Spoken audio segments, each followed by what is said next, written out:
तो आप देख रहे हैं लगातार किस्सा कुर्सी का। आज हम बात कर रहे हैं एक वक्त पर जिस तरीके से कुर्सी पर राज किया, आज किस तरीके से मुख्तार अंसारी उसे हार्ट अटैक हुआ और उसके बाद आज सुपुर्द खाक किया जाएगा। बांदा से लेकर के गाजीपुर लेकर के जाया जाएगा। तमाम रिएक्शंस हैं, कई विपक्षी दल है जो कि ये कह रहे हैं कि जांच होनी चाहिए। तमाम तरीके के इसके पहलू हैं जिस पर हम बात कर रहे हैं, लेकिन सबसे पहले कुछ जो रिएक्शंस आ रहे हैं वो भी आपको सुनवाते हैं। केसी त्यागी सबसे पहले।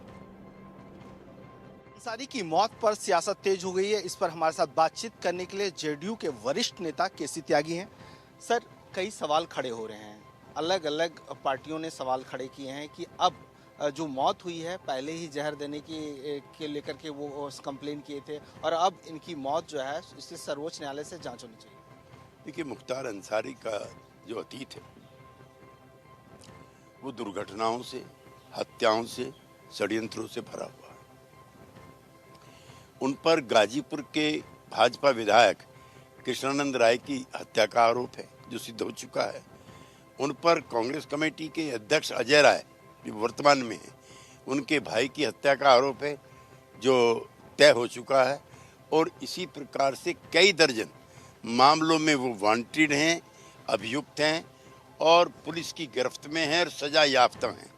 लिहाजा उनकी जो मृत्यु हुई है वो दिल के दौरे से हुई है। जहाँ तक जेल अधिकारियों के षड्यंत्र में आने की बात है, उसको लेकर के दो तीन जो जेल अधिकारी हैं पहले ही उत्तर प्रदेश सरकार निलंबित कर चुकी है। जो पॉलिटिकल लोग हैं, जिनके साथ उनके एसोसिएशन रहे हैं, जिनको उन्होंने राजनीतिक लाभ पहुंचाया है, उनका ये विलाप स्वाभाविक है। कानून व्यवस्था को लेकर के सवाल खड़े किए जा रहे हैं कि उत्तर प्रदेश में कानून व्यवस्था चरमरा गई है, वहाँ की सरकार को रिजाइन कर देना चाहिए। किसी एक आपराधिक प्रवृत्ति के व्यक्ति के मृत्यु से समूचे प्रदेश की कानून व्यवस्था कैसे चकरा सकती है, मुझे उनके चकराए हुए दिमाग पर जरूर अफसोस और आश्चर्य। तो केसी त्यागी को आपने सुना, सवाल उन्होंने उठाए हैं विपक्ष की मानसिकता को लेकर और सवाल उठाए हैं एक माफिया का फेवर करने को लेकर कि जिस पर इतने सारे मुकदमे हो, अपराध की दुनिया में जो इतना बड़ा नाम रहा हो और जो इतना बड़ा गुनहगार साबित हुआ हो, कई कत्ल के इल्ज़ाम हो, उस पर किस तरह से आप ऐसे सवाल उठा सकते हैं। इसको लेकर कितनी एफआईआर माफिया मुख्तार अंसारी पर रही, कहां कहां पर मुकदमे हुए, वो आपको बता देते हैं। गाजीपुर में 26 मुकदमे थे, कुल 60 केस मुख्तार अंसारी पर चल रहे थे। मऊ में 10 केस थे। वाराणसी की बात करें तो यहां भी 8 मुकदमे दर्ज थे मुख्तार अंसारी पर। लखनऊ में 9, दिल्ली में 3, मोहाली में 1 केस मुख्तार अंसारी पर दर्ज था। तो ये मुख्तार अंसारी की कुंडली थी जो कि कुल मिलाकर के 59 केस जो है वो लगातार दर्ज थे। लेकिन इसके बावजूद भी आपको लगता है अरविंद सर कि जिस तरीके से माफियाओं का राज रहा और एक वक्त पे उत्तर प्रदेश रहा, इन्वेस्टमेंट छोड़िए, बाकी चीज़ें छोड़िए, और कोई भी जाने से आने से डरता था। ठीक है, तरीके पे एक बहस जो है वो हो सकती, हम करेंगे, प्रशासन है, लॉ एंड ऑर्डर है, डीजीपी होते हैं, वो होता किस लिए, वो सब कुछ है। लेकिन इन्होंने भी तो चीज़ों को, पार्टीज को ग्रांटेड लिया और पार्टीज ने इनको करने दिया। इसलिए अपराधी कहा जाता है। अपराधी तो मनमानी करेगा ही, वो तो कानून से चले और कायदे से सब चीजें होता रहे तो फिर वो अपराधी काहे के लिए डिक्लेयर होगा। वो तो अपराधी है और अपराध करेगा ही। शासन भी उस लाइन को लेने लगे कि कायदा कानून छोड़ दे तो फिर ज्यादा चिंता की। सर, वो जेल में बैठ के अगर हत्या करवा दे, जेल में तो बैठ फिर के भी हत्या करवा दे, वो पत्नी को वो कर दे, सब कुछ हत्या रोकना निश्चित रूप से उसका एक धंधा है और वो हत्या कराना, लूट फिरौती, कॉन्ट्रैक्ट। लेकिन देखिए तो गवर्नमेंट कॉन्ट्रैक्ट का मामला एक जगह थोड़ा ही है। पार्टी के विधायक सड़क खुदवा देते हैं इसलिए कि उनको ठेकेदार चंदा नहीं दे रहा। तो ये मुख्तार को आप तो दोषी मान रहे हैं।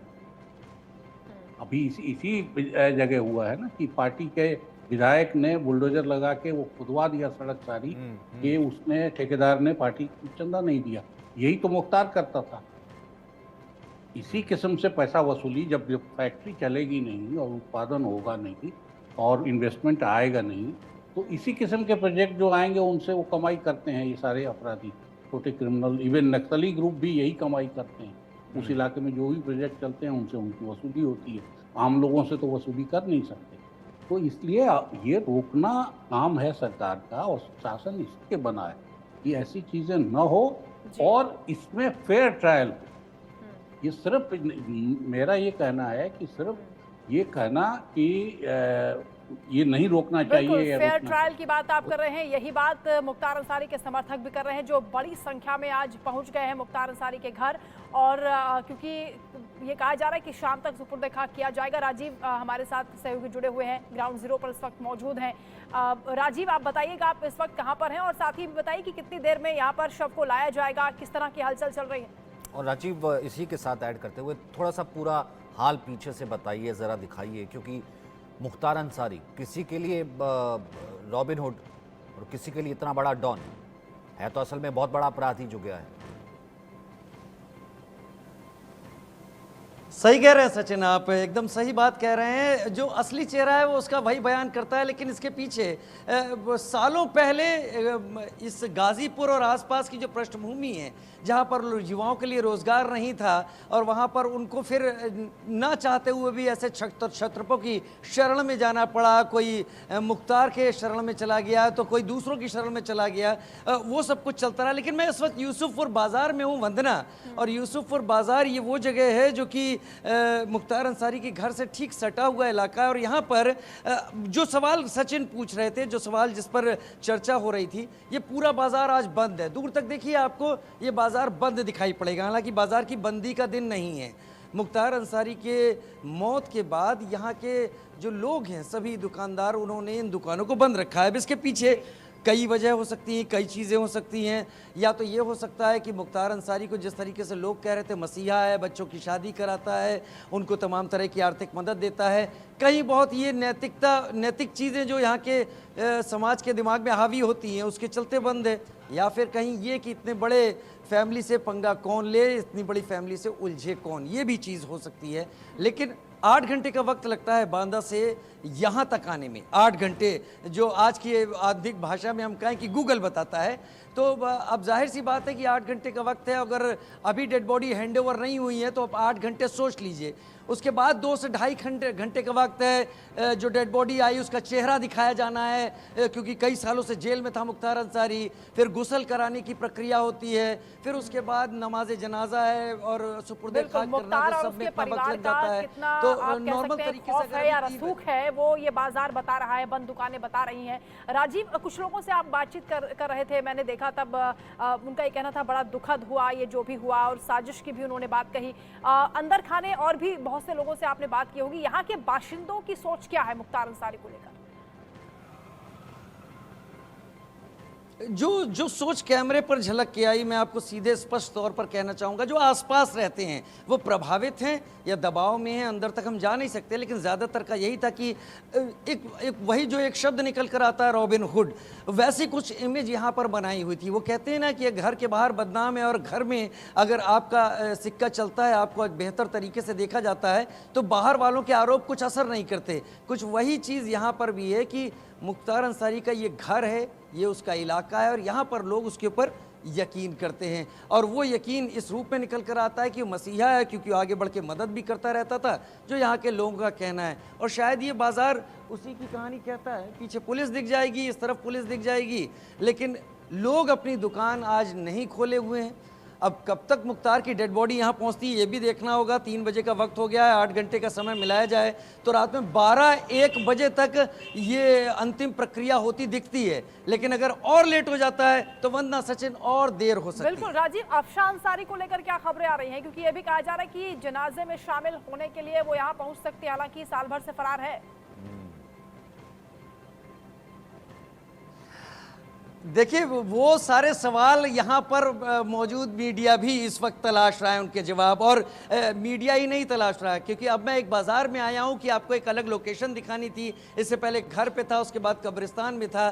तो इस सवाल का जवाब तो यहाँ की LIU, लोकल इंटेलिजेंस यूनिट, और पुलिस भी तलाश रही है। और हमसे कहीं ज़्यादा उसकी नज़र प्रक्रियाओं पर या अंतिम संस्कार पर नहीं होगी। आपको भी पता है उन चेहरों पर होगी जो अब तक दूर हैं, पकड़ से बाहर हैं। तो दूर की कौड़ी थोड़ी सी लगती है, मैं स्पष्ट तौर पर कहूं। आप अतीक अहमद के मामले में भी इस बात को समझ सकते हैं। बिल्कुल, उस वक्त बात हो रही थी शाइस्ता की और अभी हो रही है। अब राजीव, थोड़ा और अगर एक्सपीरियंस शेयर करना चाहें, थोड़ी और तस्वीरें बताना चाहें, क्योंकि हम बात कर रहे हैं कैसे अपराधियों का बोलबाला उस वक्त की राजनीति में, वो भले उस वक्त की जो प्रोमिनेंट कोई भी समाजवादी पार्टी की सरकार रही हो या फिर बसपा रही हो, या निर्दलीय रहकर भी जो है सरकार एक चलाना, अपराध का पूरा एक तरीके से एक फैक्ट्री चलाना, तो ठीक है, वो अपना एक गढ़ होता है जिस गढ़ में वो मसीहा होता है। लेकिन उसके बाद बाहर की तरफ क्या कुछ आपने देखा जब आप आ रहे थे? क्या कुछ आपने यहाँ की हवा में महसूस किया? स्पष्ट आपको बताऊं, जो लोगों ने मेरे साथ शेयर किया, हालांकि कैमरे पर थोड़ा सा नहीं शेयर किया, और उसका चलिए आपको सबूत भी दिखा देता हूं। आइए मेरे साथ इस तरफ, ये देखिए इस तरफ। कुछ बताएंगे जरा राजीव को फुल फ्रेम बोलेंगे दिखाइए। आप? नहीं बोलेंगे कुछ? मुख्तार नहीं, ये इस चीज को समझिए जरा सा। भाई साहब 1 मिनट रुकिए जरा, 1 मिनट, मैं आपसे कुछ बात करना चाहता हूं। सचिन, इससे बेहतर तस्वीर आपको देखने को नहीं मिलेगी। आपने कहा था मुझे तस्वीर दिखाइए, मैंने दिखाई। यहाँ पर 7-8 लोग खड़े हुए थे, और जैसे ही सचिन मैं उनके पास माइक लेकर गया हूँ, सबने अपने अपने रास्ते नाप लिए, सब अपनी अपनी गलियों में चले गए, बोला किसी ने कुछ नहीं। इसको इंटरप्रेट आप करें अपने शब्दों में, क्योंकि स्टूडियो में बैठे हैं आपके साथ मुझसे ज़्यादा जानकार लोग, हमारा पैनल जुड़ा हुआ है, वो बेहतर तरीके से बताएगा। यहाँ लोगों ने मुझसे ये बात तो कही कि दहशत तो थी, हाँ डर था लोगों के मन में, लेकिन वो ये भी कहते नहीं चूकते हैं कि वो मसीहा की तौर था। एक भाई साहब और आए, इनसे भी बात कर लेते हैं। भाई साहब कुछ तो बोलिए। देखिए ये भी एक तस्वीर है सचिन, यही दिखाना चाहता था मैं तस्वीरें आपको। यहाँ पर जिससे भी आप बात करने जाएंगे, ये बहुत मुश्किल होगा कि वो आपके सामने बोलेगा, क्योंकि जो बात मैं अभी आपके सामने कह रहा था, 2 चीज़ें हैं। एक तो कहीं बहुत शायद कोई उपकार हो, उसके दबाव में हो, और दूसरा इतनी बड़ी फैमिली से वो शब्द है ना, पंगा कौन ले और क्यों ले, और अगर यहीं रहना है तो क्यों इन बातों में उलझे। तो यही हो रहा है, आप जवाब पूछने जा रहे हैं, लोग रास्ता नाप ले रहे हैं। तो इसको कई मायनों में आप समझ भी सकते हैं, और चाहें तो विस्तार से देख भी सकते हैं। बिल्कुल, संवेदना में या कह सकते हैं दुख में अगर ये दुकानें बंद होती तो आज ये लोग बातचीत कर रहे होते, या उनके साथ मुख्तार अंसारी के साथ किस तरह उनके रिश्ते रहे, या कब कब बातचीत हुई, किस तरह की कहानियां हैं, वो लोग यहाँ पर ज़रूर साझा कर रहे होते। लेकिन ये जो लोग बचते हुए कैमरे से नजर आ रहे हैं, कहानी अपने आप में बयां कर रहे हैं। अरविंद जी, इन तस्वीरों को देखकर आप क्या कहेंगे? देखिए, ये बात सही है जो आप कह रही हैं या राजीव दिखा रहे हैं, वो कैमरा झूठ थोड़ी बोले, लेकिन कैमरे के सच का एक पक्ष ये भी है कि शासन का भी डर हो सकता है। मैं ये कहता हूँ कि लोग कैमरे पे आएँ और वो ब्रांड हो कि ये मुख्तार के सपोर्टर हैं, ये ब्रांडिंग भी उनको नुकसान कर सकती है। तो इसलिए लोग अभी उस झमेले में नहीं पड़ना चाहते। मुख्तार 5 बार एमएलए रहे उस इलाके से, तो उनके भाई एमपी रहे, एमएलए रहे, ये सब चीज़ें नकली नहीं हो सकती हैं। मैं कह रहा हूँ अपराध से उनका रिश्ता था और पार्टियों से उनका रिश्ता था, सभी पार्टियों से उनके रिश्ते रहे हैं, और किस किस पार्टी में गए और कहाँ से निर्दलीय भी जीते, तो इसलिए वो सब सच्चाई है। लेकिन सच्चाई का एक पक्ष ये भी है कि जो सूत्रधार हैं असल में इन सब लोगों के अपराध की दुनिया के, वो पार्टियों में बड़े बड़े पदों पर बैठे हुए हैं, सरकार में बड़े बड़े पदों पर बैठे हुए हैं, और वो सूत्र खींचते रहते हैं। कुछ की बेचैनी आज दिखाई दे रही है, कुछ की खुशी छुपाए नहीं छुप रही है। जो आज कह रहे हैं कि मौत का पॉलिटिक्स नहीं होनी चाहिए, और वो असल में मौत की पॉलिटिक्स करेंगे, क्योंकि इसको हीरो के तौर पे पेश करके चुनाव में वोट लेंगे। जो पोलराइजेशन की बात दूसरी तरफ कर रहे हैं कि मुसलमानों का पोलराइजेशन होगा, वो हिंदू पोलराइजेशन कराएंगे। तो इसलिए असली चीज़ यही है कि जो सूत्रधार हैं और जिनके लिए एक तरह से ये पपेट बन जाते हैं, कई दफ़े उनके हाथ से निकलते भी हैं, वो लोग अभी भी पावर में हैं और रहते हैं। बेहतर तरीका यही है कि फेयर ट्रायल हो, फेयर जांच हो, जो जांच आए उसको, जैसा मैंने कहा कि इसी राज्य में विजय से लेके जो भी मौतें हुई हैं अपराधियों की, उनमें किसका ट्रायल क्या हुआ और उसमें क्या नतीजे आए, ये हमको किसी को नहीं मालूम, जबकि पुलिस वाले इन्वॉल्व थे उसमें मरने वालों में। एक अपराधी ने तो बजाबता पुलिस से इनकाउंटर किया अपने इलाके में, और वहाँ जा इसके बावजूद वो रिपोर्ट सामने नहीं आई। तो इसका मतलब ये है कि शासन को भी इन चीज़ों में शान दिखाने का काफ़ी कुछ है, लेकिन छुपाने की भी काफ़ी कुछ है उसके पास। विपक्ष में जो बिलबिला रहे हैं, जिनको बहुत बेचैनी है, उनके पास भी ये रिश्ता टूटने से या ये अपराधी एक खत्म होने से उनका भी नुकसान हुआ। तो असली सूत्रधार मेरा कहना है कि इस किस्म के अपराधियों की जगह ये जो सत्ता में बैठे लोग हैं और सत्ता की पॉलिटिक्स कर रहे हैं वो। कभी मौत में साजिश तलाशी जा रही है तो कभी जातियां खोज लेते हैं। उत्तर प्रदेश में ये बात बड़ी आम हो गई है अजीत जी, क्योंकि हम ये भी देखते हैं कि जब क्राइम केसेस की बात होती है तब ये भी आंकड़ा सामने आता है कि क्राइम बढ़े हैं। जो आंकड़ा बताता है कि अब मुकदमे ज़्यादा दर्ज होते हैं। पहले लोग कतराते थे मुकदमे दर्ज कराने में भी, लेकिन विपक्ष का ये कहना कि कत्ल और मौत में फ़र्क खत्म हो गया उत्तर प्रदेश में, आपको लगता है कि उचित है?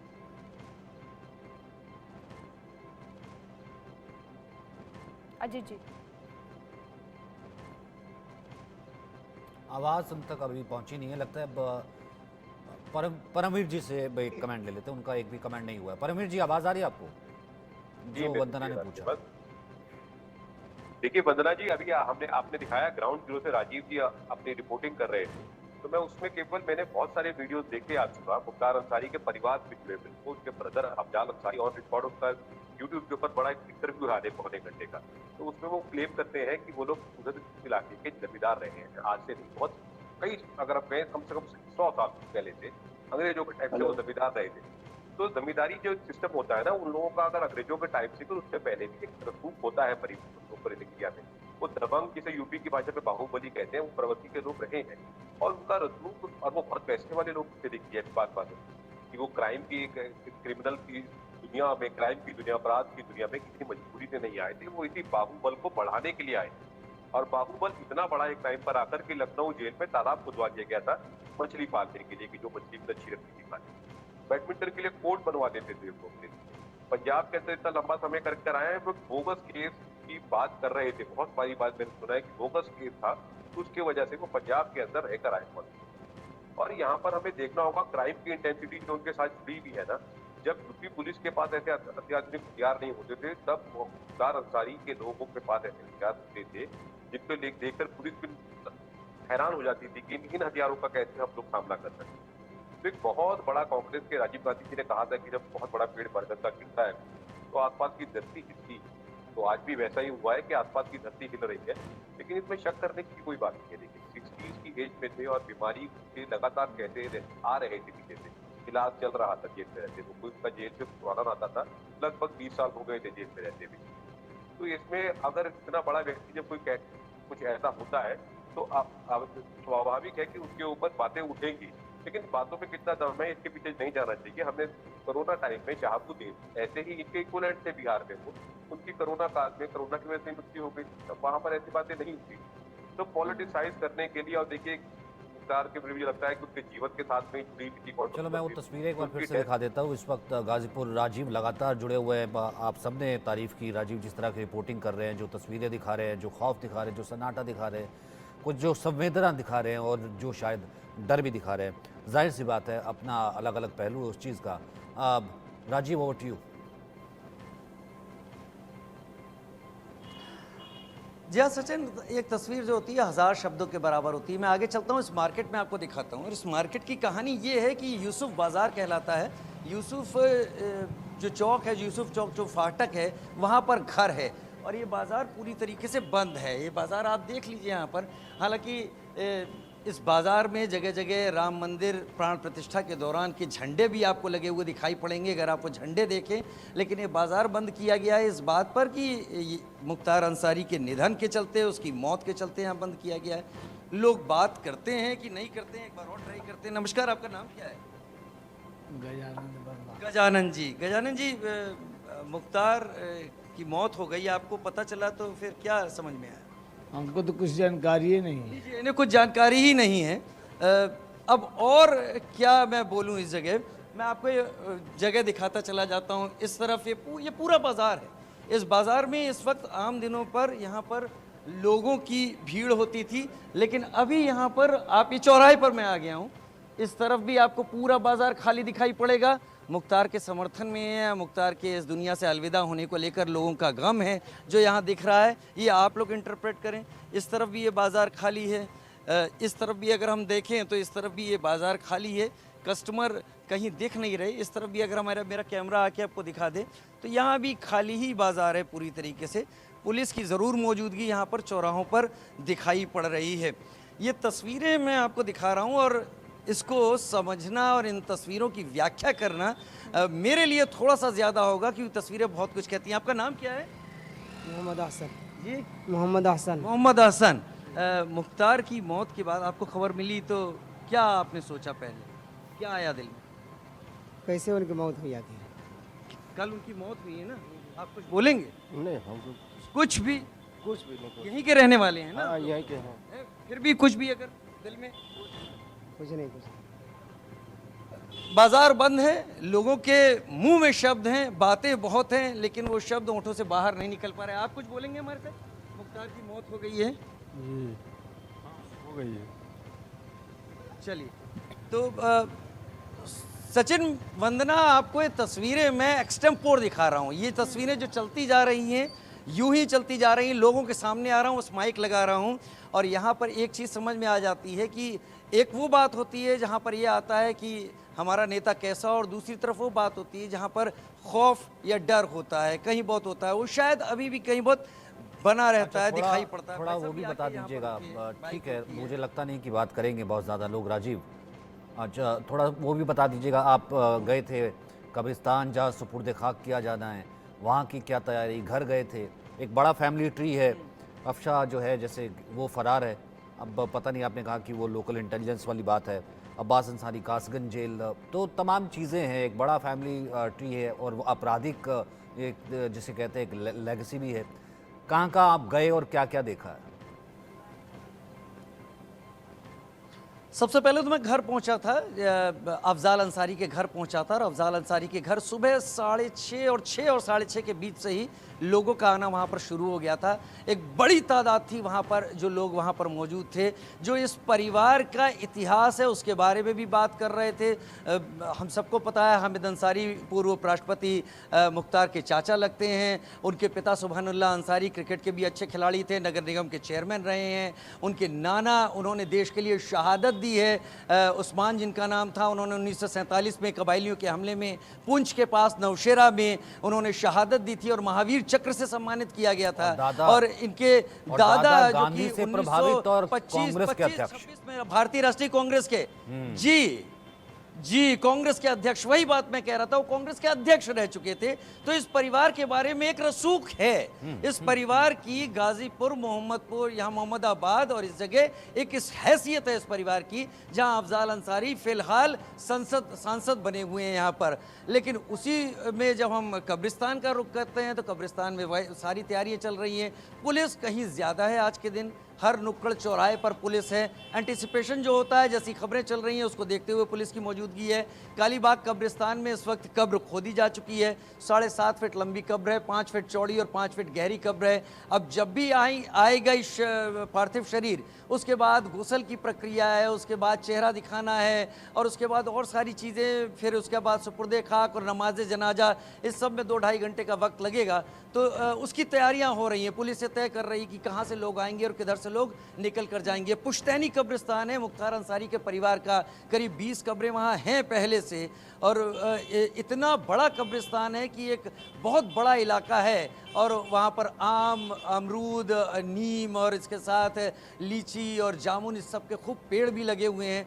तो एक हैसियत है, काफ़ी लगता है यहाँ पर कि अंसारी परिवार का एक दखल है, अंसारी परिवार के नाम से रोड भी बनी हुई है।